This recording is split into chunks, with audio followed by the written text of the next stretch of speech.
Kotak Mahindra bank Bharat का सबसे अनोखी बैंक 1985 से 2025 तक। तो हेलो दोस्तों, स्वागत है आपको अपनी चैनल में। आज हम बात करने वाले हैं कोटक महिंद्रा बैंक के बारे में। तो चलिए शुरू करते हैं। भारत में हजारों कंपनियां शुरू होती है, लेकिन कुछ ही इतिहास बनाती है। 1985 में एक 26 साल के युवा ने 50,000 रुपए की पूंजी से एक फाइनेंस कंपनी शुरू की। किसी ने नहीं सोचा था कि ये छोटी सी कंपनी एक दिन भारत की पहली ऐसी एनबीएफसी बनेगी जो बैंक में बदल जाएगी और भारत के टॉप प्राइवेट बैंकों में शामिल होगी। साल 1985 भारत की वित्तीय क्षेत्र आज जितना खुला और आधुनिक है वैसा बिल्कुल नहीं था। इसी दौर में एक युवा उदय कोटक ने Kotak capital management finance LTD नाम से एक छोटी एनबीएफसी शुरू की। कारण उसे बैंकिंग सिस्टम में मौजूद खाली जगहों, कम लचीलापन और ग्राहक अनुभव की कमी दिखाई दी। उदय कोटक ने कंपनी शुरू करने के लिए 50,000 रुपए का फंड जुटाया। 1985 से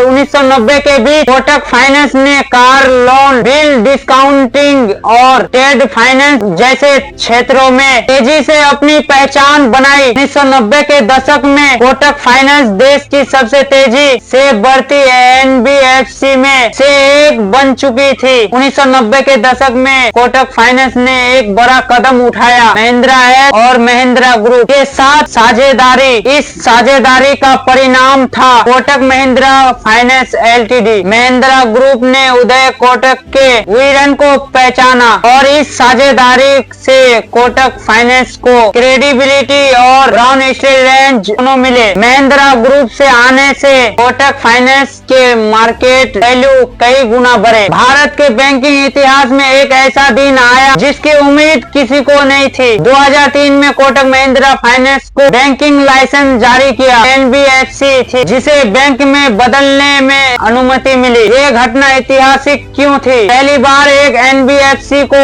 आरबीआई से बैंक लाइसेंस मिला। ये एक नए युग की शुरुआत थी। बैंकिंग सेक्टर में प्राइवेट कंपटीशन की ताकत बढ़ी। 1 अप्रैल 2003 को कोटक महिंद्रा बैंक आधिकारिक रूप से लॉन्च हुआ। 2003 के बाद कोटक महिंद्रा बैंक ने कई बड़े क्षेत्रों में कदम रखा। उदय कोटक इंडिया के सबसे रिस्पेक्टेड बैंक माने जाते हैं। उनकी रणनीति 3 चीजों पर आधारित थी। उदय कोटक ने 2014 में दुनिया के सबसे ज्यादा ट्रेड बैंक सूची में जगह बनाई। 2014 में कोटक महिंद्रा बैंक ने भारत का सबसे बड़ा प्राइवेट बैंक मर्जर किया। आईएनजी एशिया बैंक का अधिग्रहण। इस एक विलय ने कोटक को भारत के टॉप 4 प्राइवेट बैंकों में शामिल कर दिया। ये मर्जर 15,000 करोड़ का था और बैंकिंग इतिहास का लैंडमार्क रेल माना जाता था। 2017 में कोटक ने लॉन्च किया कोटक 811 जो 100% डिजिटल सेविंग अकाउंट मॉडल था। इसने भारत में डिजिटल बैंकिंग की दिशा बदल दी। कोटक 811 देश के सबसे तेजी से बढ़ने वाले डिजिटल बैंकिंग प्लेटफॉर्मों में से